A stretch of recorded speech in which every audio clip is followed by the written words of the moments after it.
La palabra de Dios, compartir este libro, es la verdad que acepto creer, es la enseñanza que me comprometo a seguir y es la esperanza que me atrevo a confesar. Nada me impide recibirla, nadie me evitará que la haga parte de mi vida y por ningún motivo dejaré de proclamarla. Estoy aquí para leerla, oírla y vivirla diariamente. Amén. Señor Santo, háblanos por favor, bendícenos según necesitamos hoy. Te lo pedimos en Cristo Jesús. Amén. Veamos esta introducción y cuando es la palabra, leámosla junto con el que hace la voz. Adelante.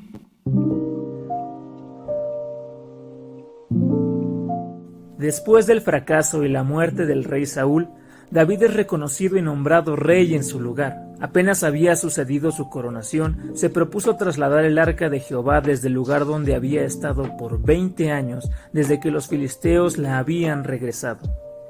He aquí la narración de la primera parte de este intento. Entonces David tomó consejo con los capitanes de millares y de centenas, y con todos los jefes.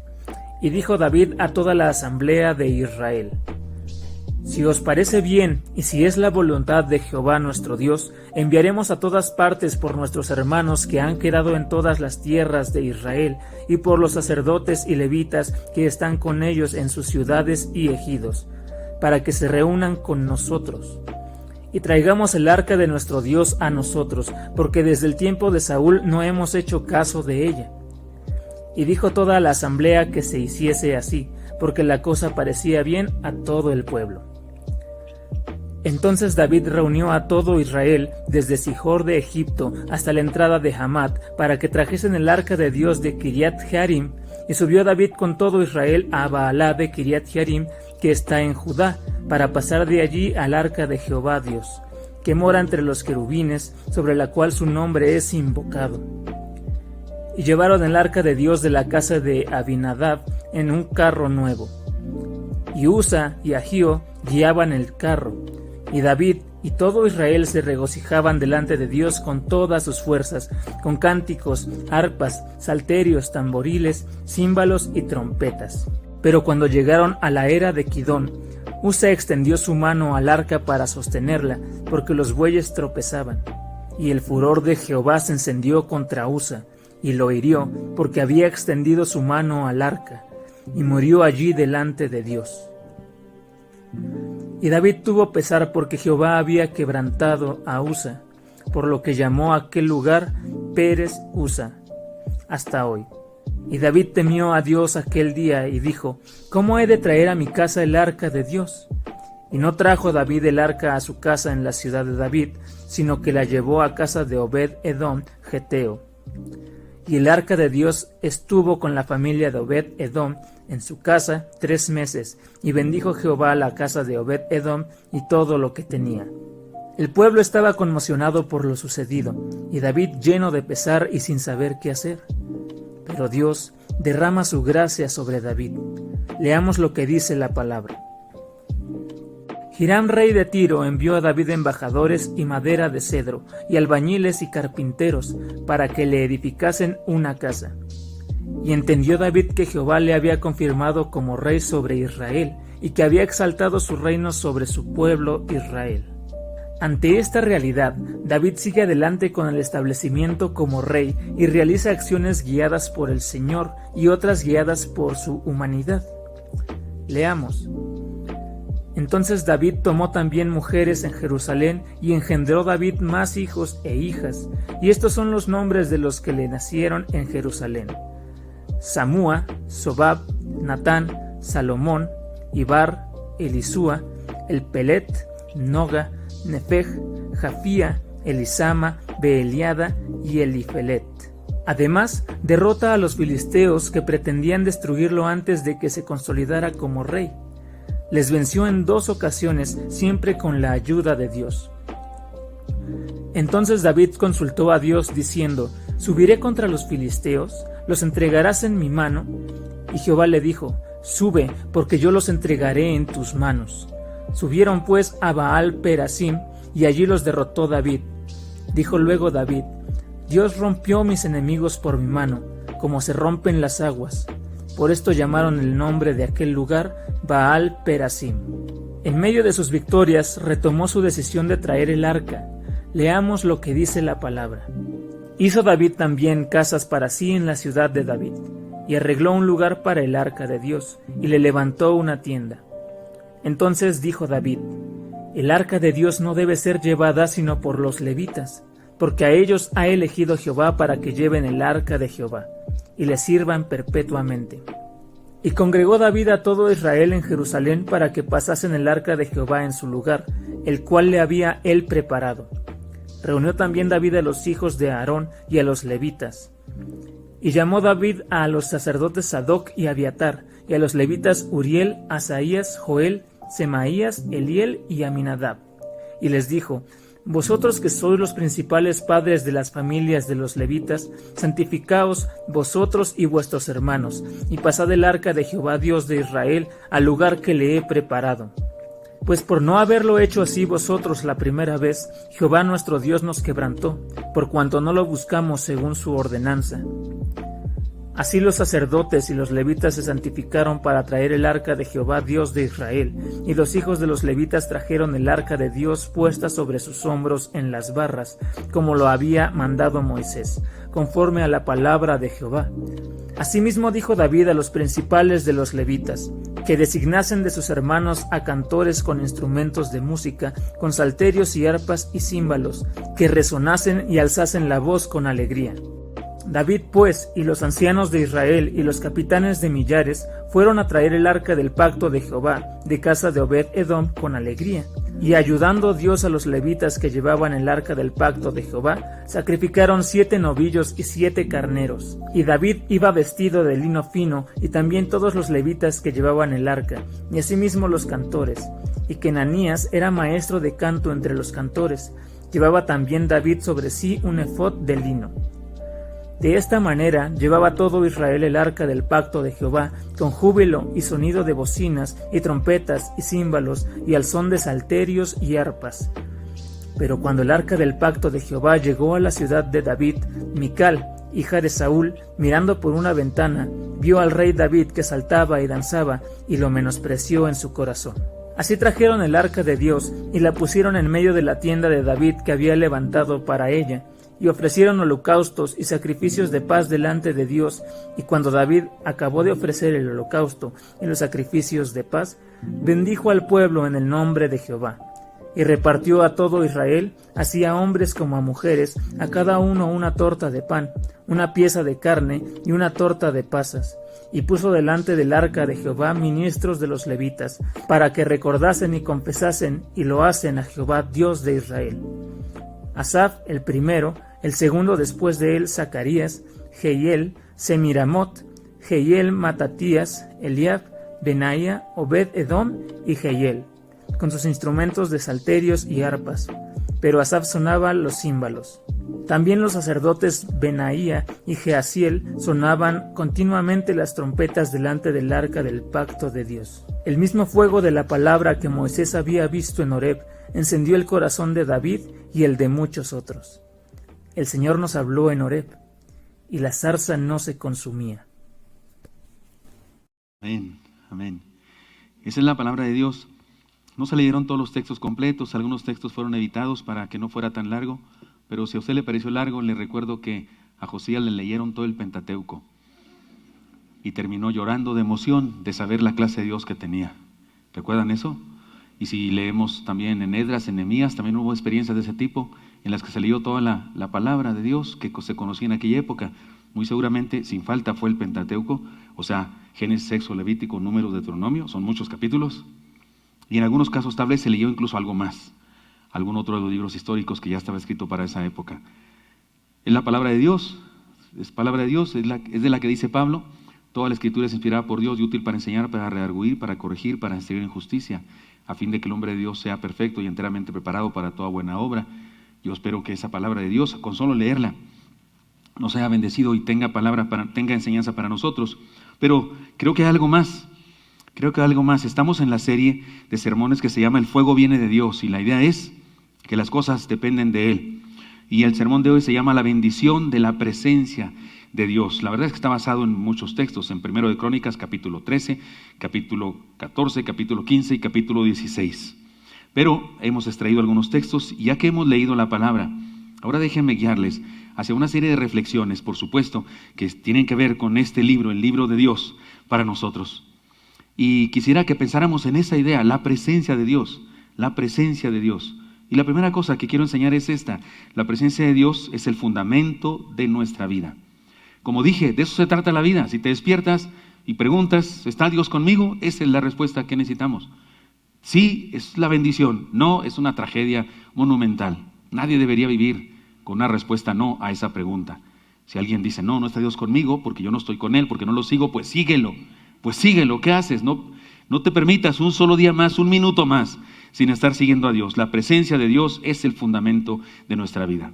El rey David fue puesto por rey. Ya había sido ungido por Dios, pero no era rey todavía. Pasaron muchos años. Desde que lo ungió Dios a través de Samuel como el nuevo rey, no fue rey de inmediato, no. Cuando mató a Goliat ya había sido nombrado rey, ¿sabías? Por Dios. Ya había sido ungido por Dios para rey, pero no era el rey. Era un chamaco ahí que fue a pelear con Goliat. Se había hecho una profecía de que él sería el rey, pero no, él no era en ese momento. De hecho, tardó mucho tiempo, hasta se hizo filisteo un tiempo. Se fue, anduvo con los filisteos y anduvo haciendo cosas no buenas, por cierto. Fue una época oscura.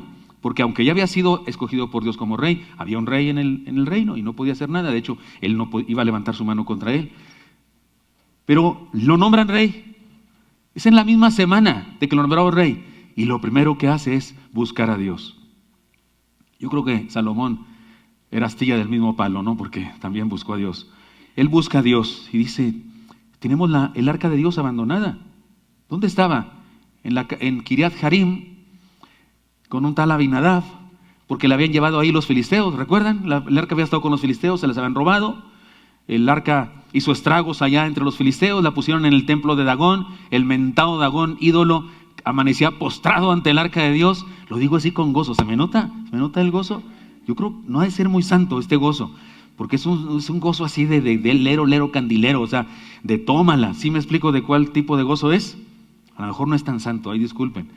Y luego le regresaban al diosito, al dios ese mentiroso, que no era Dios, no era nada, lo regresaban a su lugar. No, usted siéntese aquí, por favor. Y al otro día amanecía, estás quebrado todo, degollado.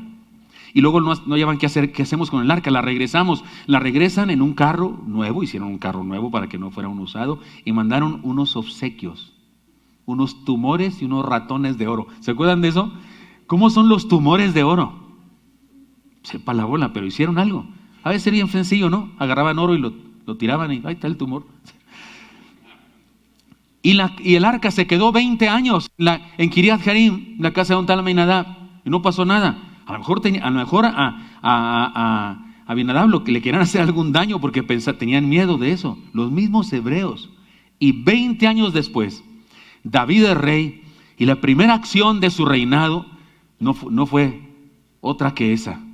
Está abandonada el arca, no nos hemos ocupado de ella. Llama a sus capitanes, a sus jefes de millares, vengan acá. El tabernáculo no existía, el arca no tenía un lugar, no se realizaban el culto a Jehová, no se realizaban los sacrificios que estaban ordenados por Moisés. Los levitas no ejercían el ministerio de los levitas, no eran sacerdotes, andaban esparcidos por toda la tierra. Por ahí hay una historia de un levita por ahí y su esposa, y unas situaciones difíciles con los de Benjamín y no sé qué, porque no ejercían su ministerio. Entonces andaban allá trabajando para otro, hacían chambitas, de verdad, así lo dice si leemos los libros históricos. Y resulta que todo era un desorden. Y David dice, y si llamamos a todos los levitas y que vengan de todas partes y traemos el arca de Jehová, lo que está haciendo David es restaurando algo que se había perdido. Porque la presencia de Dios es el fundamento de toda vida. Hermanos míos, antes que buscar la presencia de otros seres humanos, busquemos la presencia de Dios en nuestra vida. Ustedes y yo ponemos mucha confianza en otras personas y no está mal, por supuesto. Nuestros padres, nuestros hijos, nuestra esposa, esposo especialmente, particularmente, son muy importantes para nosotros y por supuesto que sí, es bueno eso, pero lo que nos enseña aquí es que antes de buscar la presencia de otros seres humanos, busquemos la presencia de Dios en nuestra vida. Eso hizo David en su su primer acción de gobierno cuando es nombrado rey.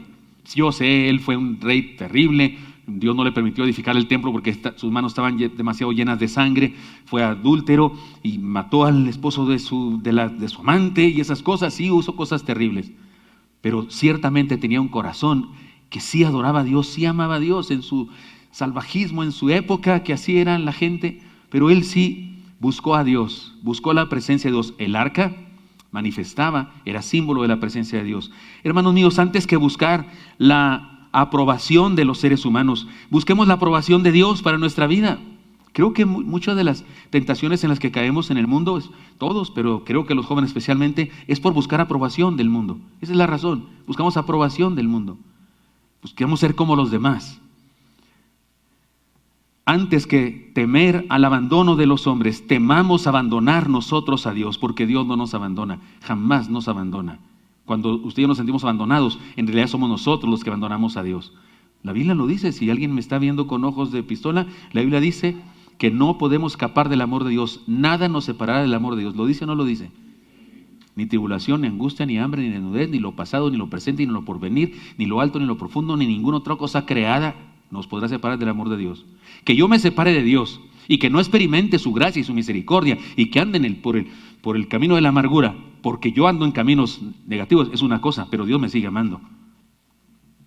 Así es que antes que temer al abandono de otras personas, temamos abandonar nosotros a nuestro Dios. David estableció como fundamento de su reinado la presencia de Dios en su vida y en la de sus colaboradores. Por otro lado, la presencia de Dios bendijo la casa de Obed-Edom. Fíjese nomás, la casa de Obed-Edom. 20 años duró el arca en la casa de Abinadab, allá en Kiriat Jearim. 20 años y no se dice nada de ella. Consagraron a un joven para que la cuidara. Eso significa que pusieron un guardia para que la cuidara todo el tiempo. Estaba encerrada el arca, estaba guardada en un lugar. No es una cosa muy grandota, es una cosa pequeña. La vemos así como si fuera una cajota. No, la verdad es que no era tan grande. Y la tenían guardada y este levita la cuidaba. Ahí, pues en una bodega, ¿qué fue a cuidar? Se podía dormir mientras la cuidaba. Era un típico velador que se dormía mientras velaba. Y no pasó nada, no se dice que pasara nada, ni bueno ni malo. Pero la llevaron a la casa de Obed-Edom después del fracaso que quisieron llevarla a Jerusalén y no llegó porque hubo una mortandad y todo eso. Y resulta que en 3 meses bendijo todo de Obed-Edom. Bendijo a su esposa, a sus hijos, sus ganados, sus tierras, su semilla, todo se bendijo. Creció. Y entonces dijo David, ya nos perdonó Dios, traigámosla a Jerusalén porque primero tenía miedo. Hermanos míos, la presencia de Dios es el fundamento de nuestra vida. No vivamos un día sin la presencia de Dios. Ahora, ¿cómo se traduce eso? Porque usted y yo no tenemos el arca de Dios. Y segundo dice, pastor, ¿y si hacemos una? Pues necesitamos muchos kilos de oro en primer lugar. Pero además, eso no, Dios permitió eso a aquella cultura, a aquella gente, porque están en una época, en un nivel de teología, un nivel de conocimiento de Dios limitado. Dios se reveló paulatinamente, eso se llama en teología la revelación progresiva. Dios se reveló progresivamente. Ellos no sabían ciertas cosas que usted y yo ahora sabemos. No necesitamos un arca para adorar a Dios. Por eso Dios no permitió que encontrara el arca ni Indiana Jones. Lo que sale en la película de Indiana Jones no es el arca de Dios. Todos lo saben, ¿verdad? Es una película. ¿Sí saben que no es cierto? ¿Sí saben que Indiana Jones ni es tan intrépido? El actor hasta le duele la espalda. Los que cuando salta así, brinca y no sé qué, no es él, es un doble, un stoneman. ¿Sí sabían eso? No le estoy echando a perder su héroe, su galán. Hermanas grandes de edad, porque a las jóvenes para nada, ¿no? No, Dios permitió que se perdiera el arca. No está en ningún lado, no saben dónde está, o a lo mejor ya se destruyó, o lo que sea. ¿Por qué? Porque no hace falta. ¿Cómo se traduce eso entonces a nuestra época, hermanos míos? El arca de Dios para nosotros es la vida cristiana. Ahora mismo estamos usted y yo frente al arca de Dios. Somos cristianos, estamos viviendo el cristianismo de manera muy intensa. Lo vivimos todos los días. Lo vivimos todos los días, pero especialmente cuando venimos a un culto, porque el arca de Dios es su iglesia. Aquí estamos delante de Dios, todos nosotros. Sí, Él está en todas partes, también en nuestra casa, pero sí dijo Él que donde estemos congregados en su nombre, ahí está, ¿cierto o no dijo eso? Y eso no significa que allá donde andamos en el campo no está, sí está también. Pero ¿qué quiere decir entonces cuando dice que estamos congregados en su nombre? Que de manera especial se manifiesta. Así es que la vida cristiana, su iglesia, la vida devocional, cada vez que hablamos con Él, a solas con Él, en nuestra lectura de la Biblia, en nuestro estudio bíblico, cuando aprendemos el devocional y escuchamos al hermano Elí diciendo, ¿cómo dice las palabras esas? Que es un gustazo, es un regocijo, es todo eso que dice él. Y oímos la palabra y el poder de las palabras y esas cosas. que él ha explicado bastantes veces que no significa que tengamos poder en la boca para hacer milagros, nada, lo ha explicado, que creo que cada vez que lo dice, lo explica. Cuando estamos en esa vida devocional, estamos ante el arca de Dios en el sentido espiritual, nuestro discipulado, nuestro caminar con Cristo, el servicio y desarrollo de nuestros dones. Si hemos perdido el arca de Dios, hermanos, si alguna de esas cosas la hemos perdido, como dijo David, vamos por ella de inmediato, por favor, vamos por ella de inmediato. Que está en la casa de Aminadab, que está en Kiriat Jearim, vamos por ella. Y hay que traerla como Dios manda. David, me encanta esa idea, insisto, es un hombre pecador y hay cosas que no son dignas de alabanza y hay cosas que no debemos imitarle. Pero tenía un corazón que buscaba a Dios de verdad. Apenas había comenzado, tiene una semana de haber sido nombrado rey, cuando lo primero que se le ocurre es que a capitanes vengan. ¿Cómo que olvidamos el arca de Jehová? ¿Cómo que la tenemos olvidada? No nos ocupamos de ella, 20 años. No puede ser. Y lleva a cabo una gran revolución para traerla a casa. Tiene un fracaso inicial, pero finalmente lo logra. Hermanos míos, la presencia de Dios es el fundamento de nuestra vida. Busquemos su presencia, estar con Él. Porque ¿sabe qué es el problema? Que resulta que si no experimentamos la presencia de Dios, entonces ¿quién sabe de quién nos estamos agarrando? Cuando yo era secundariano, y gracias por las sonrisitas esas de que estaban pensando en el Jurásico o algo así, ¿no? En el Pleistoceno, cuando todavía no cruzaban los mamuts por el estrecho de Bering y esas cosas. No hace tanto, pero sí fue el siglo pasado, medio del siglo pasado, y cuando estaba en la secundaria estatal número 8 de la ciudad de Chihuahua, 8, dije muy chihuahuense, ¿verdad? Estoy hablando de Chihuahua, entonces tengo que decir 8. Y entonces fuimos a Carlsbad. ¿Qué es Carlsbad? Nuevo México. Carlsbad es una ciudad y ahí hay unas grutas, las grutas más grandes que se pueden visitar así de turista. Hay otras más grandes en otros lugares, pero no se pueden visitar. Pero ahí están las más grandes que se pueden así visitar y entrar, no sé dónde, no sé cuántos kilómetros de grutas, así como Cacahuamilpa, pero multiplicado como unas 20 veces. Además, hay un elevador que te baja hasta el punto, los que no quieren caminar mucho pueden bajar en el elevador de una vez y de allá se regresan, o al revés, si se suben. Pero ya no lo hacen eso, parece, porque han tenido problemas, pero en esa época íbamos con un guía y esas cosas diciéndonos esto, no toquen aquí y allá, hay un barandal para no caerte porque de repente hay precipicios y por acá un pasamanos también, hay piedras aquí por donde quiera, y de repente dice, agárrense de algo sólido, físico, no se suelten porque vamos a apagar la luz unos segundos. Me parece que fueron 5 segundos. Y nos dice el que estaba hablando, nos decía, es una oscuridad que ustedes nunca han tenido. Porque la oscuridad de tu cuarto, que está de noche, que cierras las puertas, no es suficiente oscuridad. Dice él, esta es una oscuridad que ustedes nunca han vivido.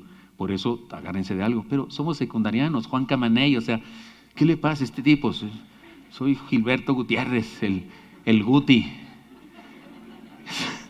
Me dicen de otras maneras, pero no voy a decir porque no va a hacer que empiecen.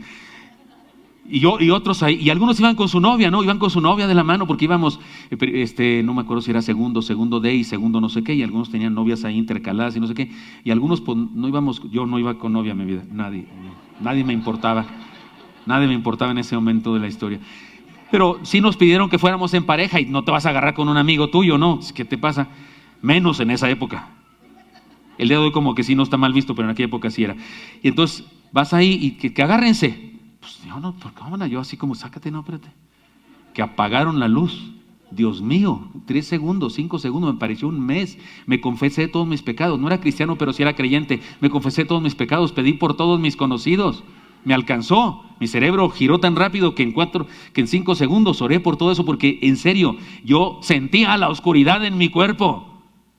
Yo he estado en lugares oscuros, pero sí como que ves alguito o algo. No, sentía como que algo me apretaba. En serio, fue una experiencia mortal. Ya la quitaron, bendito sea Dios. Que los demanden si lo vuelven a hacer. Pero este es el asunto. Cuando prendieron la luz, 5 segundos después, todo el mundo estaba abrazado de alguien.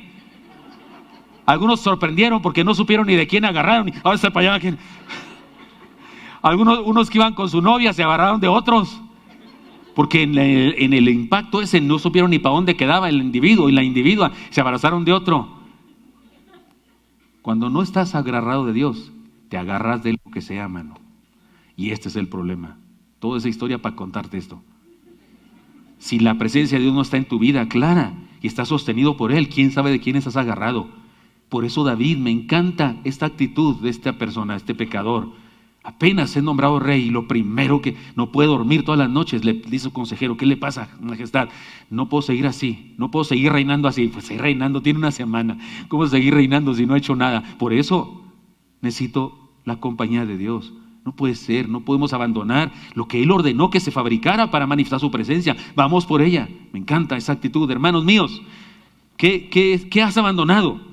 Tu iglesia, la vida devocional, el discipulado, el servicio, el desarrollo de los dones. Porque déjame decir una cosa: si sirves con tus dones en la iglesia, Dios está ahí contigo, anda contigo. Tenlo por seguro. Es la mejor manera de asegurarte que Dios está contigo. Cuando sirves, cuando haces lo que Dios quiere.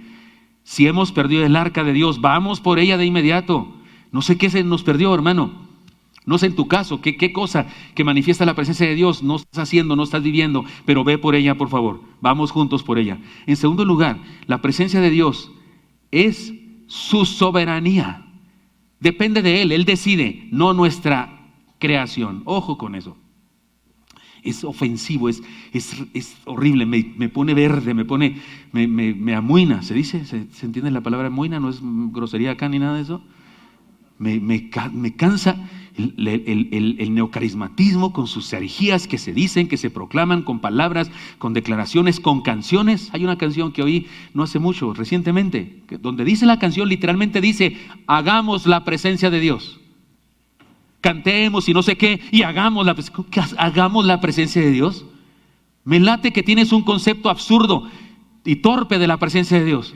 Hay quienes creen que la presencia de Dios, y hablan de la unción y que se siente la unción de Dios y no sé qué. ¿Y sabe a qué se refiere? A emociones.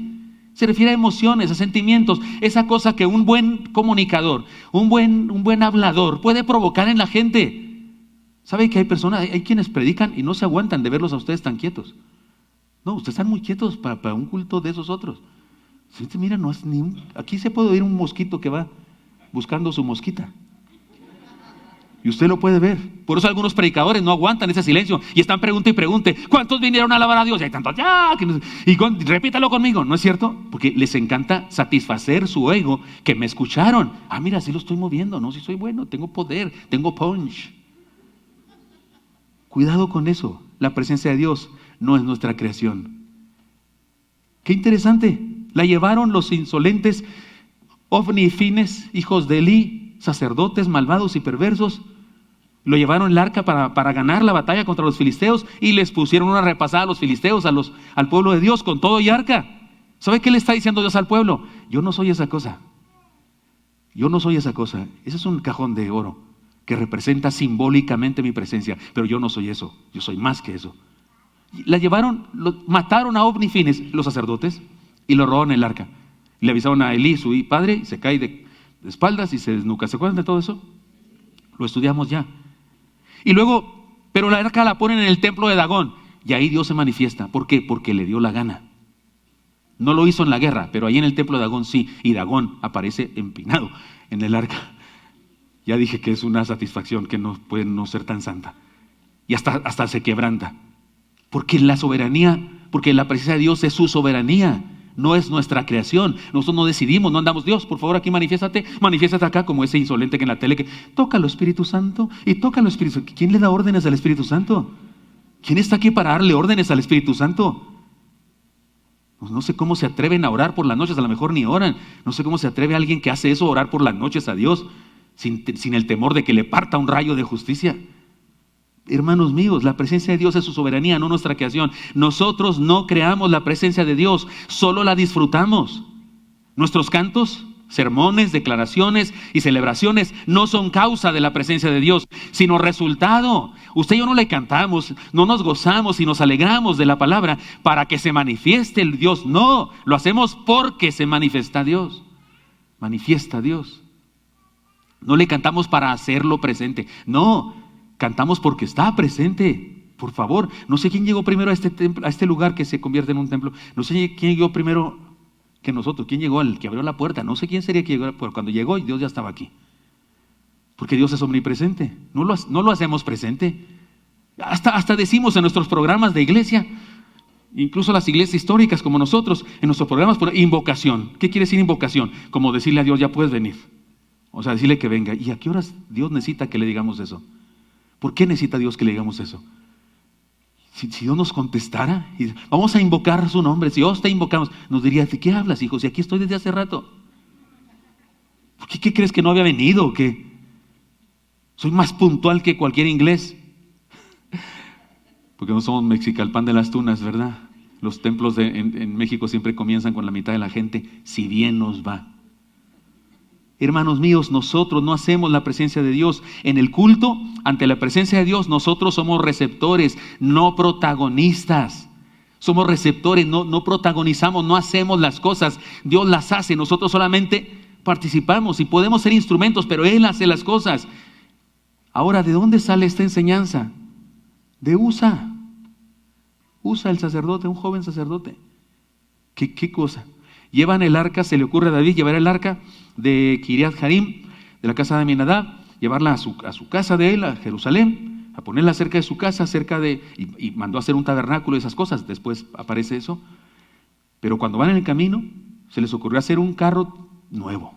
¡Qué lindos! Al más puro estilo filisteo. ¿No hicieron eso los filisteos? Cuando regresaron el arca, ¿no es cierto que la regresaron en un carro nuevo? Y a David se le ocurre regresarla en un carro nuevo. ¡Qué listo! ¿Fue correcto? No fue correcto. Él después se dio cuenta y supo, eso no ordenó Dios. Dios ordenó por medio de Moisés que esa arca se carga por levitas. Sacerdotes, levitas la cargan. Para eso son las varas esas que la atraviesan, para cargarla, no en un carro. Pero él la lleva en un carro nuevo tirado por unos bueyes. Y resulta que pues, alguien va conduciendo el carro, seguramente Usa y su hermano, hijos del sacerdote, en Kiriat Jearim. Pero resulta que los bueyes se van tropezando porque hay lodo. El arca se mueve, no sé cómo, no la podían tocar. Este Usa, desde que todavía no hablaba, ya había escuchado que esa cosa no se toca, que es santa porque manifiesta la presencia de Dios. Y aunque no es Dios, y aunque es solo materia, representa simbólicamente la presencia de Dios y por eso no se toca. Pero se va moviendo el carro y él se le ocurre que quiere ser el héroe de la acción y toca el arca. Y el texto dice, y discúlpeme usted, pero eso dice, que se encendió la ira de Jehová contra Usa y que lo hirió. Eso en términos claros significa que Dios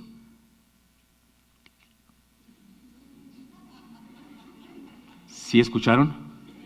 Es que no me sale que Dios lo mató, me suena no sé qué. Y usted dice, no puedo creer que Dios hizo eso con Usa.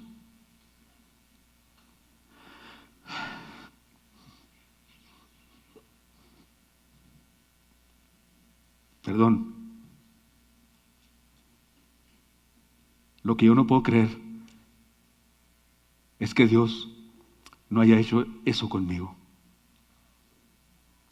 No soy mejor que Usa. No, Señor. Lo que no puedo creer es que Dios no haya hecho eso con todos los líderes de alabanza famosos que hay en el mundo de la farándula evangélica. Porque creo que los cristianos del día de hoy cometemos el pecado de Usa a menudo. ¿Me explico? ¿Qué si Dios quería manifestar un milagro? ¿Qué si a Dios le daba la gana que el arca se volteara para tener Dios la oportunidad de mandar unos ángeles que la levantaran? ¿Qué si Dios quería que se cayera el arca en el lodo y se ensuciara para demostrarle al pueblo, creen que eso soy yo no soy eso?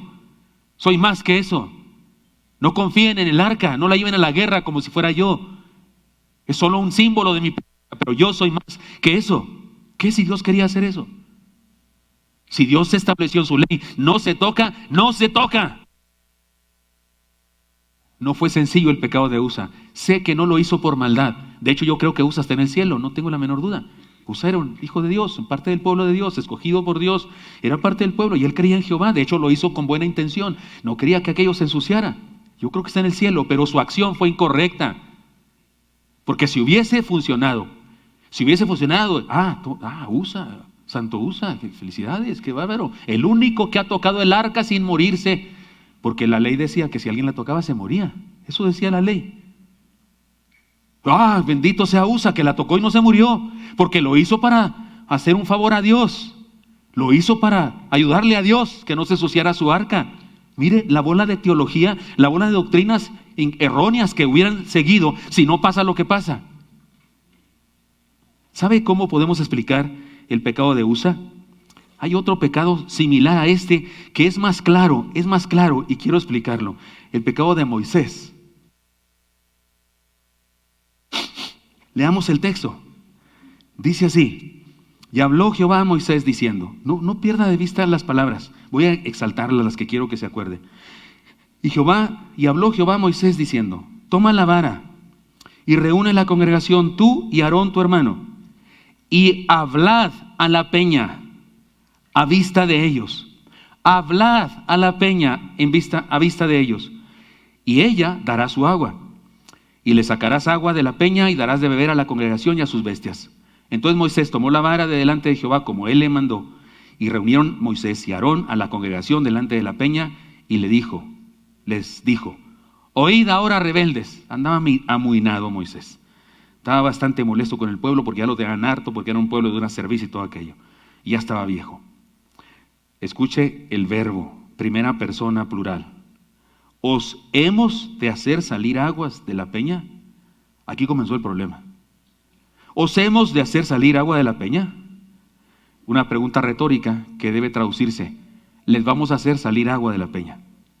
Entonces alzó Moisés su mano y golpeó la peña con su vara 2 veces, y salieron muchas aguas, y bebió la congregación y sus bestias. Y Jehová dijo a Moisés y a Aarón: por cuanto no creísteis en mí, para santificarme delante de los hijos de Israel, por tanto no meteréis esta congregación a la tierra que les he dado. Estas son las aguas de la rencilla por las cuales contendieron los hijos de Israel con Jehová, y él santificó a ellos. No pierda de vista eso. Esta es la rencilla de los hijos de Israel, todo el pueblo contra Dios. Dios se enojó con el pueblo más que con Moisés, con la ignorancia del pueblo, con su necedad del pueblo. Moisés está en el cielo. Cuando Jesucristo estuvo en la tierra, tuvo un momento de la transfiguración, y los 3 discípulos, Jacobo, Juan y Pedro, estuvieron con el Señor, se le pusieron sus ropas blancas, resplandecientes, y luego le vieron hablar con Moisés y con Elías. O sea, Moisés está en el cielo. Moisés no fue disciplinado por Dios al infierno, no. ¿Cuál fue el problema entonces? No santificáis cuanto no creísteis en mí para santificarme. ¿Qué esperaba Dios de Moisés? Se los cuento, lo he dicho, pero sé que aquí hay mucha gente nueva y debo decirlo otra vez.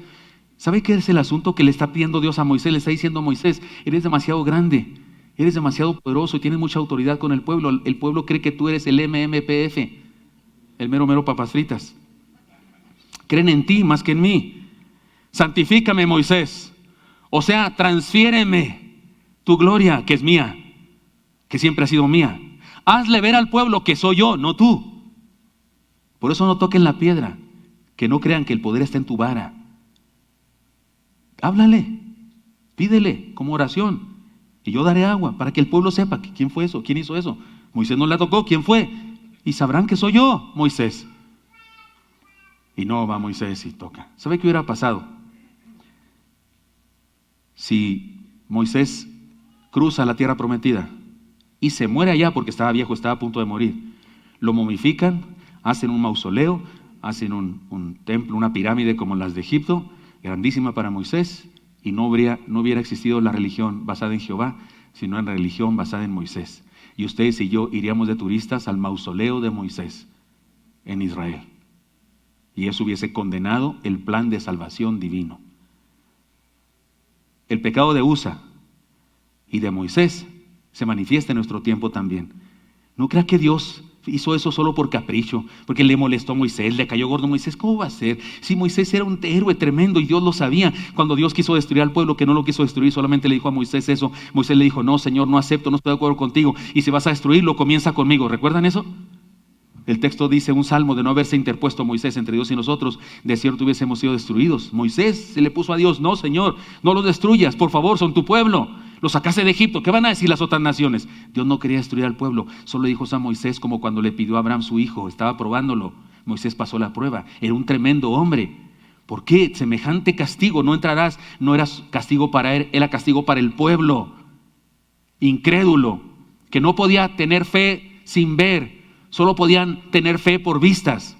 Por eso hicieron el becerro. Ahora no tenían becerro, ahora tenían a Moisés. Y Dios quería que lo tuvieran a él. Y esa es la razón por la que Moisés no entró a la tierra prometida. No es otra. Es amor de Dios para el pueblo y para la salvación. Si hubiese entrado Moisés, los hubiese condenado a la no conversión, porque hubiesen creído en Moisés más que en Dios. Ese es el problema. El pecado de Usa y de Moisés se manifiesta en nuestro tiempo cuando pretendemos hacer milagros con nuestras declaraciones. Cuando decimos, o cuando dicen los predicadores, o usted y yo, que declaro que le movemos la mano a Dios y no sé qué tantas herejías, estamos cometiendo el pecado de Usa, que creemos que por nosotros podemos hacer los milagros. No toques ahí, es santo. ¿Por qué quieres protagonizar y hacerte el que tú haces todas las cosas? Cometemos el pecado de Usa y de Moisés cuando predicamos, enseñamos, cantamos o dirigimos los cultos creyendo que nosotros producimos la bendición, o cuando llamamos la atención de la gente a nosotros en vez de a Dios. Cuando voy a reuniones así interdenominacionales y me piden que oren, me siento muy mal porque parece una competencia de a ver quién pone mejor el ambiente. Es una cosa como algunos hasta están así como que ni están orando, hay otro orando y ellos ni están orando porque están pensando todas estrategias psicológicas que van a hacer y no sé qué. Y luego cuando les toca suben y dicen alguna palabra, no sé qué, y a todos los ponen a bailar, no sé qué. La presencia de Dios es la presencia de Dios, no depende de ti. Un pentecostés, un amigo mío pentecostés, de esos que hablan lenguas y grita y le gustan así y habla de unciones y eso, me contó esta historia. Acuérdense, desde el punto de vista pentecostés. Me dijo que fue una actividad de esas de interdenominacionales de la Asociación Evangelística Billy Graham y que estuvieron ahí los meros de la farándula cristiana evangélica. Los meros, esos nombres famosos, esos. No voy a decir los nombres más que de uno porque de ese voy a hablar bien. Pero dice que uno llegó y cantó nombre y puso a todos de pie y brincando y no sé qué, y música y humo, esa como chequiná, pero pirata que le echan, el humo así no sé qué. Y que es como la presencia de Dios, pero pirata, y que todos de pie, y toda la gente de pie, y haciendo pasito tun y esas cosas. Y después vino otro igual. No traía, ¿cómo se llama? No traía música de músicos en vivo, traía pistas, pero sí traía bailarinas en vivo. Y dice él que pues estaba el ambiente suave, pero que de pronto anunciaron a otro, Marcos Vidal. Ustedes saben que él es un poco diferente. No saben que le dieron un Grammy y no fue a recogerlo. Y él entró así solito. Ya ven que tiene un problema de salud, no sé qué. Entró al piano, un piano, ni siquiera un teclado, un piano. Y dice, mi amigo pentecostés, con su visión pentecostés, dice, cuando empezó a tocar el piano, como tocó una que él conocía, que él sabía, dice, yo ahí sentí la unción. Porque según él, a eso le llaman unción, a la emoción, lo que sea. Dios no tiene que ver con lo que hacemos, con el show que hacemos. Por eso insisto, no es extraño que Usa haya muerto, es extraño que estemos vivos, los pastores de este siglo y los líderes de alabanza de este siglo y los cantantes y compositores de este siglo. Eso es lo que es extraño, que sigamos vivos. Porque posiblemente alguna vez hemos tenido la soberbia y el orgullo de creer que las cosas dependen de nosotros, de lo que hacemos o dejamos de hacer. No, Señor, el asunto es grave. Pues los creyentes desvían su fe y se condenan a la inconversión al ponerla en un simple ser humano pecador. Este es el problema. Es el problema por el que de repente esos que se autonombran apóstoles y no sé qué, guían a la gente a ellos y son condenados a la inconversión su gente que les sigue. ¿Estoy hablando claro? El pueblo hebreo tenía un serio problema al tener a Moisés por Mesías en lugar de reconocerlo como instrumento de Dios. Por eso fueron castigados. Si Moisés hubiera cruzado la tierra prometida, el plan de salvación hubiera sufrido un terrible cambio. Posiblemente hubiera surgido una nueva religión. Hermanos míos, disfrutemos su presencia y no pretendamos manejarla, La presencia de Dios tiene que ver con su soberanía. Él se manifiesta, Él se hace presente. No, usted y yo no hacemos presente. No importa cómo predique yo, no tengo por qué hacer aquí estrategias psicológicas y modificar nuestro templo y poner luces y no sé qué, para impactar y para provocar cosas. Si el Espíritu Santo es el que debe hacer eso. Usted y yo podemos provocar cosas como en los conciertos se provocan cosas. Usted va a un concierto que ni le gusta el cantante, pero lo llevan sus hijos y termina bailando. Porque lo motivan. Y dicen que incluso que el bombo de la batería, dicen por ahí los psicólogos, que se sintoniza con nuestro corazón y que al rato usted y yo sin querer andamos igual que todos, ¿no? Y andamos, y hasta nos sale el pasito de Michael Jackson de repente que ni lo ensayamos. Porque nos conduce, porque ahora eso yo no dudo que debamos hacer cosas en la iglesia, cosas que favorezcan la comunicación, cosas que impacten el corazón de la gente, como los videos, como las obras de teatro que hacemos aquí, los sketches. ¿Se acuerdan de la fantástica serie de Los Godines? ¿Se acuerdan de eso? ¿Cuántos vieron Los Godines? Algunos son de Godines para acá, ¿verdad? Ya no la vieron. Hacíamos, sí, para hacer claro el mensaje, pero cuidado con creer que esas cosas producen salvación, o esas cosas producen la unción, o esas cosas producen la presencia. No, la presencia de Dios produce que hagamos eso para bendecir, pero esas cosas no producen la presencia de Dios. Ojo con eso, es importante. Y por último, entonces, disfrutemos su presencia y no pretendamos manejarla. Por eso el último punto es: la presencia de Dios se debe disfrutar. Su presencia es tan fundamental para su pueblo que todos y todo lo que hacemos debe celebrarla. ¿Usted cree que cuando vamos allá a desayunar a la cafetería no estamos celebrando la presencia de Dios? Sí lo hacemos. Si estamos contentos, si saludamos a todo mundo, celebramos la presencia de Dios. Alabamos a Dios. Ahora, si alguno de nosotros está enojado con otra familia, con otra persona, le hacemos mala cara o le torcemos la boca, en cualquier sentido torcer la boca está grave. Porque yo sé que se usa torcer la boca para referirse a que le tuerzo la mía, ¿verdad? O sea, usted me voltea a ver y yo le hago sí, no sé qué. Pero torcerle la suya, eso sí, ya más grave. Eso sí ya está, es delito, ¿no? ¿Cierto? Entonces me torció la boca. ¿En qué sentido, amigo? Porque depende de eso el castigo. No, eso es, ¿por qué? Oiga, ¿cómo es que hay gente que hace eso? Por Dios, ¿cómo es que hay eso en las iglesias? ¿Qué personas que no pueden ver a otra? Que se ven mal. Dios mío, arrepiéntete, pecador. Porque su presencia es tan fundamental para su pueblo que todos y en todo lo que hacemos debemos celebrarla. No es posible alegrarse de más por la presencia de Dios. No es posible.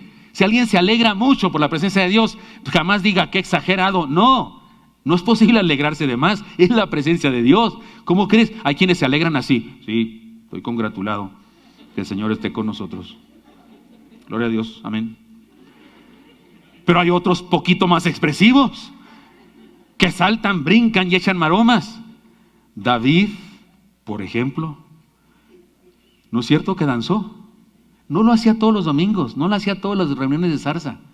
No, pero ese día lo hizo. A los no adoradores puede molestarles las experiencias de adoración de otros. Así se nota si alguien no adora. Porque resulta que en las iglesias, en todas las iglesias hay por lo menos uno o una. En algunas iglesias muy bendecidas hay varios que tienen el don de la crítica. Entran y se sientan en su trono de juez y desde ahí apuntan listos fuera y están checando, escanean el espacio como esa que barre, ¿cómo se llama? La rumba que va por así, van escaneando el espacio y en lugar de adorar a Dios, están viendo, esa de la guitarra ya se equivocó. El pastor ya se está pasando con eso que hace. Y esa hermana como que no está vestida correctamente. Vino a un antro o vino a la iglesia. Y se la pasan. ¿Y a qué horas adoras, amigo? ¿A qué horas adora, hermana? ¿A qué horas le celebra al Señor? ¿A qué horas se goza de la presencia de Dios? Si se la pasa ejerciendo su ministerio del dedo flamígero de la justicia. Los no adoradores pueden molestarse de las experiencias de los que adoran de verdad. Disfrutemos la presencia de Dios, por favor, y dejemos a otros hacer lo mismo. David hizo algo inusual, extraordinario, extravagante y agradó a Dios, pero desagradó a su esposita Mical. Imagínense desde la ventana. Ahí anda, bailando, se cree la gran cosa. Ni ritmo tiene. En Samuel, en Crónicas no dice, pero en Samuel dice que incluso le reclamó y le dijo, ahí andas mostrándote tus piernas ante las muchachas del barrio. Porque sí, seguramente se remangó para poder bailar. O sea, la túnica se la hizo acá. Y no sé qué pasito sería, no sé si era tipo cumbia, salsa, tango, no sé. Pasito tuntún. Hermanos míos, este es como si fuera reunión de matrimonios. No hay acción que trastorne más un matrimonio que la incompatibilidad de fe y adoración. No estoy hablando solamente del yugo desigual, que ya eso es grave. La Biblia dice clarísimo, no os unáis en yugo desigual. Pero no solo es eso. Aquí el yugo desigual en la incompatibilidad en fe. Cuando uno cree mucho, quiere leer la Biblia, quiere tener vida devocional, quiere ir al templo cada vez que haga falta, cada semana, 2, 3 veces, quiere leer el altar familiar, quiere diezmar, y el otro no, el otro es un piedrota, le duele el codo cuando se diezma, le molesta, otra vez vamos y ya fuimos hace 2 meses, ¿a poco vamos a ir cada semana? A algunos les sorprende eso. Y uno de los dos, y eso se equilibra, no hay cosa que trastorne más un matrimonio que la incompatibilidad de fe y de adoración. Esta es la razón por la que el yugo desigual es tan peligroso y dañino. Nosotros cometemos el pecado de Mical también, cuando en lugar de alabar a Dios, criticamos a quien lo hace. Ay, sí, se cree mucho. Mira cómo está cantando. ¿Cómo sabes cómo está su corazón? ¿Cómo sabes? ¿Por qué criticas eso? A lo mejor está cantando con todo su corazón, pero así tiene la cara. ¿Qué le hacemos? Hay gente que tiene metido en el corazón que una persona guapa y que se arregla bonito es carnal. Que para ser muy santa hay que estar medio desalineada, resalegrada. Y una persona guapa arreglada es mala. No, mira nomás cómo, pues cómo está. Pues vela, pues sí la veo. ¿Qué tiene? Está linda, eso es lo que tiene. ¿Te da envidia o qué? Hay gente que tiene esa idea. Un concepto religioso absurdo. Cometemos el pecado de Mical cuando sufrimos en lugar de disfrutar el culto de adoración. Hay quienes están viendo el reloj todo el tiempo. ¿Saben que antes los relojes estaban afuera de los templos? Los templos antiguos tienen un reloj afuera para que llegáramos temprano. Ahora en los templos, gracias a Dios aquí no hay, porque no es un templo, pero en los templos el reloj está enfrente del predicador para que se calle pronto. ¿Han notado eso? ¿Cómo han cambiado los tiempos? Cuando vivimos desalineados con nuestra familia a causa de nuestro bajo nivel de compromiso con Dios, cometemos el pecado de Mical. Hermano, si de repente en tu familia hay una persona que busca a Dios, es tu hijo mayor, tu hijo menor, tu hija, tu esposa, tu esposo, síguelo por favor, síguelo, no te enojes, no lo critiques Mical o Micalo, no lo critiques, mejor síguelo y adora junto con él, junto con ella. ¿Se acuerdan que les conté cuando esos devocionales que hacíamos antes que saliera la caricaturita? Yo me despertaba, mi vida, hay alguien en el cielo que nos escucha cuando oramos y mi esposa sí. ¿Se acuerdan de eso? ¿Saben por qué ya no ponemos esa caricaturita? Ya no puedo hacerlo. Mi esposa no me deja. ¿No? Yo en la casa cuando, pues, no es queja, pero es historia. Yo me despierto, tengo ganas de voltear a verla, abrazarla, decirle alguna cosa de esas que solo se dicen entre esposos así, cositas lindas. No está, todo un vacío ahí. Ahí están las almohadas acomodadas como ella las pone y nadie adentro. Se fue. Todos los días me hace eso, todos los días. ¿Y dónde está? En un cuarto de uno de los hijos, donde puso una mesita, su Biblia, su cuaderno de apuntes. La oigo, en ocasiones cuando la oigo es cuando llora, cuando oigo su sollozar porque trae una carga, porque ora por los hijos, por mí. Supongo que le está diciendo, Señor, es que este cabezón, sí, muy pastor, pero bendícelo Dios. Celíaco, artrítico, hipertenso, tuvo un infarto, Dios santo, yo no te lo pedí así. No sé si le dice eso, pero algo le dice a Dios. Y la oigo, y yo guardo silencio, ¿cómo se dice? Reverente. No le interrumpo, no voy a decirle, mi vida, ya vente conmigo acá. No lo puedo hacer. ¿Cómo crees? Está hablando con Dios. Y yo estoy feliz de eso. Y la sigo. A veces me regreso así todo triste a mi cama, así, como el perro solo. Pero sé que ella está orando y está orando por el Elí, por Mariana, por Isaac, por nuestro nieto, por ustedes, por la iglesia, por las mujeres, por mí. Me regreso, ya no me acuesto, me quedo sentadito ahí en la cama y yo hago lo mismo que ella. Y también sollozo y también le digo a Dios y también le pido por por ustedes y por todo. Hermano, si alguien en tu casa ora más que tú, se levanta más temprano, lee más la Biblia, por amor de Dios, síguelo. Porque el desequilibrio en el hogar es trastornador. No permitas que eso pase. Mical o Micalo, si estoy hablando claro, disfrutemos la presencia de Dios sin que nadie nos lo impida.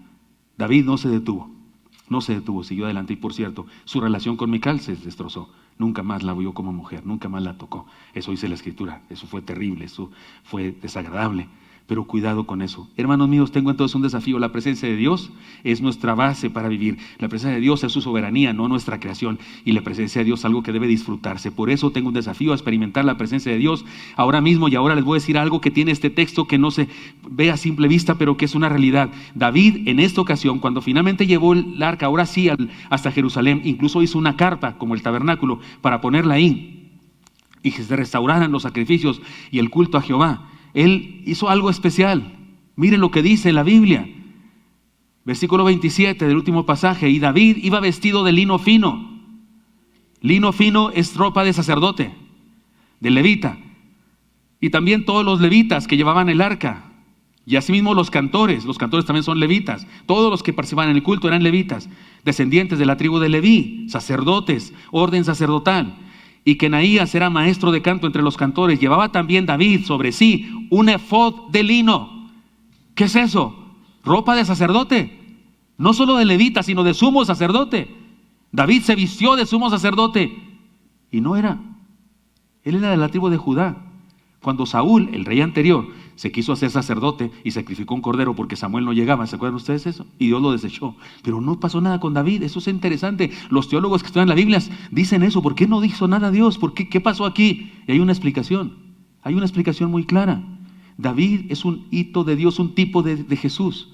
David es un símbolo de Jesús. Él fue un pecador. David es un pecador, es una persona que no es digna de imitar en ciertos rasgos de su vida, pero por su profesión, rey. Y por su corazón buscó a Dios de verdad.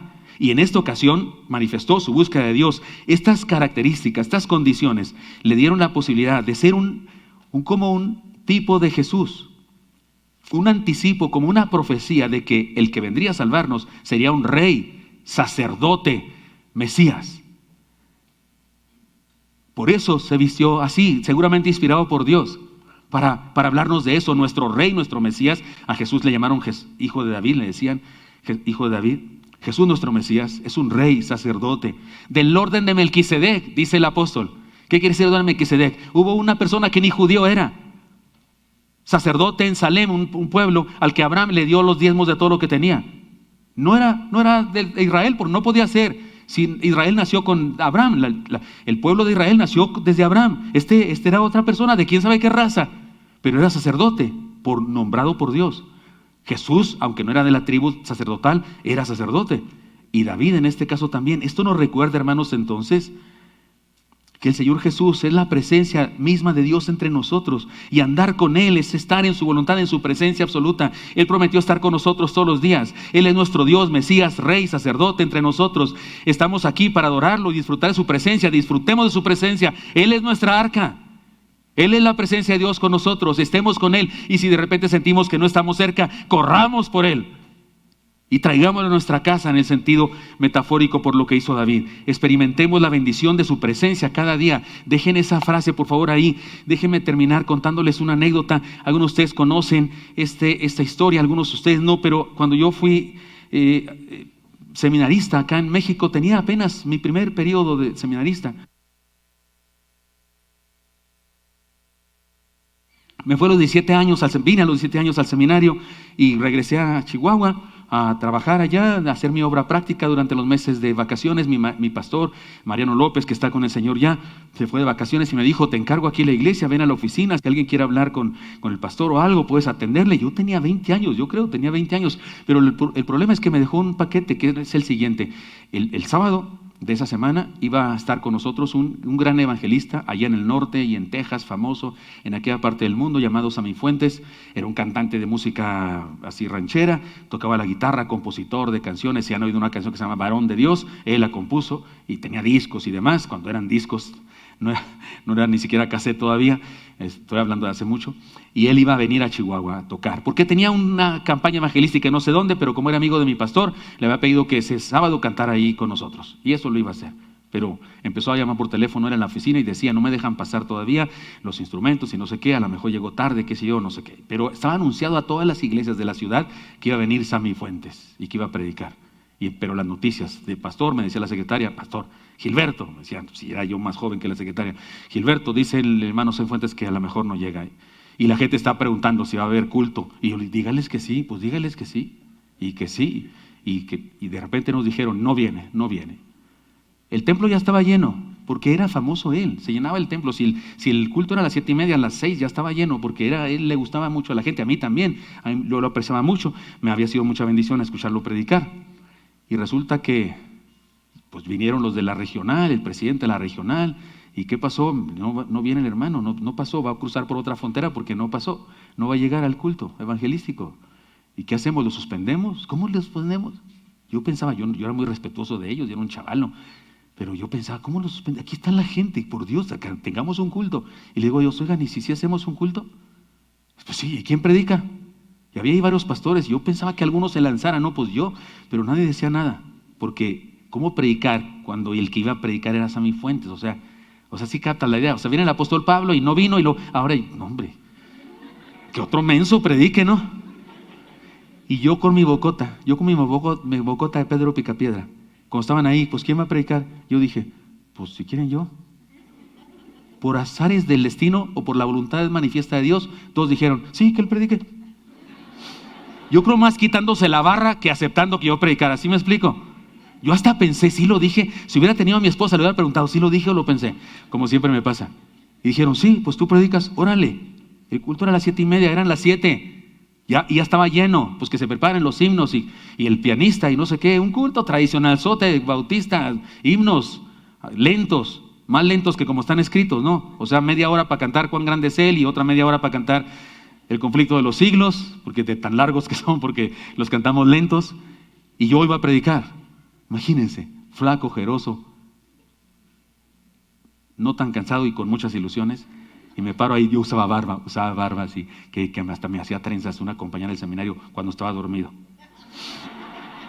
Y está peor, salí peor cuando dije que estaba dormida. En un viaje de gira del coro. Ya no le arregles, Gilberto, ya párale. Muy bien, oren por mí. Cabe decir que todavía no conocía a mi esposa. Y yo subo ahí con mi barbota. Y le dije a todos, hermanos, tengo 2 noticias, una buena y una mala. Todos así expectantes. A lo mejor está el hermano Sammy Fuentes por ahí atrás y es sorpresa. Y les digo, el hermano Sammy Fuentes no viene, va a cruzar por otra frontera porque no lo dejaron pasar. Hasta se oyó así, colectivo. ¿Sí saben cuáles colectivos? Y lo dije, pero tengo una buena, les dije que tengo una buena. Esa ni la querían oír todos, así como que ya vámonos. Le dije, pero tengo una buena. El Espíritu Santo sí vino. Dios sí está aquí. Me armé de valor, no sé de dónde salió.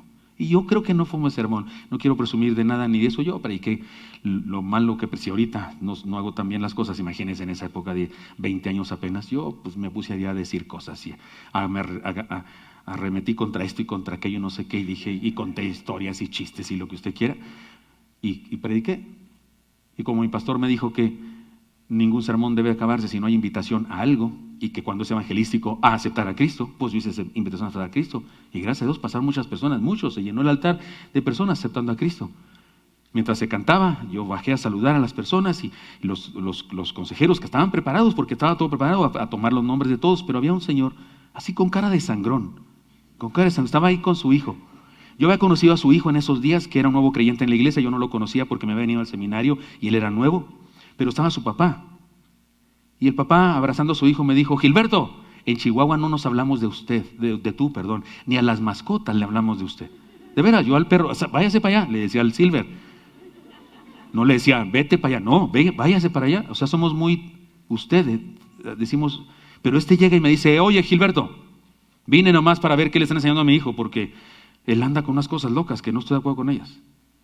Pero lo que dijiste, lo entendí y quiero eso. Y hasta estaba como queriendo llorar. Y yo me emocioné, dije, gloria a Dios. Me dio un abrazo y esas cosas. Su hijo estaba llorando porque vio a su papá al ponerse de pie y pasar. Yo no sabía que era su papá, ni cuál era su condición espiritual, ni nada. Gloria a Dios. Entonces, bueno, hubo gente. Yo dije, qué bueno que sí hubo culto. Y me regresé, se acabó mi tiempo de vacaciones, me regresé al seminario. En esa época no había correo electrónico, ni WhatsApp, ni nada de eso. Pero recibí una carta porque se comunicaba uno con cartas. Ustedes dirán, eso es de hace mucho. Sí, es de hace mucho.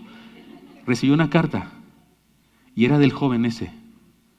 Abrí la carta y me decía, gracias por no haber suspendido el culto, aunque no haya venido el hermano Sammy Fuentes, porque mi papá la semana pasada murió de un ataque al corazón fulminante, pero murió cristiano porque fue a ese culto y entregó su vida a Jesucristo. Gracias, Gilberto. No crean nada. No estoy diciendo de mí nada bueno, no. Lo que estoy diciendo es que no importa si no está Sammy Fuentes, si está el Espíritu de Dios, si está Dios, tenemos todo. No importa si es Billy Graham o Franklin Graham o su nieto Willie, no importa quién sea. No importa quién predique, si el pastor o otra persona o un miembro de la iglesia o un jovencito que recién quiere ser pastor, no importa quién sea. Si la presencia de Dios está aquí, eso es el milagro. No es de nosotros. Usa, no metas la mano, no tiene que ver contigo, usa. Tú no eres el protagonista de la historia. Tú no eres el que hace los milagros. Es Dios. Deja que Dios haga sus milagros y disfrútalo. Eso es importante. El día de hoy, cada vez más en el mundo evangélico religioso, cada vez más se exalta la participación humana, como si nosotros hiciéramos las cosas, como si dependiera de nosotros. Se canta esa herejía, se declara esa herejía y se predica incluso en sermones y sigue siendo una herejía. Hermanos míos, el fuego viene de Dios, no de nosotros. Si Él está, con eso basta. Su presencia es maravillosa. Yo en aquella ocasión solamente pensaba, ¿cómo suspender un culto? ¿Por qué suspender un culto si no viene alguien? Pero ahora me parece más grave el asunto. No era solo suspender un culto, era impedir la obra de Dios. Si Dios quiere hacer algo, si Dios llamó a personas porque los quiere aquí para decirles algo, ¿quién soy yo para interrumpir eso? ¿Por qué he de meter mi mano para interrumpir eso? Que Dios hable, que Dios diga, que Dios bendiga. Por eso a mí no me molesta que ustedes estén quietos aquí y no tengo por qué hacer faramayas, ni voltearme de cabeza, ni prender luces especiales y humo de chequiná no sé qué y organizar cosas para motivar psicológicamente la conciencia de todos. No está mal usar cosas para impactar a la gente como dramas y lo que sea, no está mal, pero creer que eso es la diferencia es una herejía. Es Dios. En ocasiones en la quietud de algo es Dios. ¿Saben que creo el otro día de una conferencia para pastores y con eso termino? Y yo llegué a una conclusión, ya sé por qué algunos no identifican eso, porque algunos son de este siglo. Yo soy el siglo pasado. A los 17 años, cuando recién me convertí, predicamos en los camiones, predicamos en los parques. Yo iba a un parque, me subía ahí en la fuente, que no tenía agua, porque en Chihuahua no hay agua en ningún lado, dice que ya todo el tiempo. Me subía ahí en la fuente y empezaba a echar gritos, y la gente se juntaba, y agarramos la guitarra así de reacataca y cantábamos, Cristo es la respuesta. Y se juntaba la gente y yo predicaba y no me importaba contarlos. No había manera de que me dieran un like. Y también predicaba en un arroyo a unos drogadictos que estaban ahí con un bote y tenían resistol adentro. Uno de ellos ahora es pastor en una iglesia. Recuerda todavía de cuando yo iba al arroyo a sacarlo de ahí. Y eran 3 drogadictos. Creo que eso me dio una experiencia. ¿Qué me importa un comino? Si son muchos o son pocos. Me importa lo que Dios va a hacer, eso es lo importante, lo que Dios va a hacer. Porque uno de esos 3, algunos dirían miserables 3, uno de esos 3 puede llegar a convertirse en un gran predicador que salve a millones, que su palabra pues, que predique y millones sean salvados por su ministerio.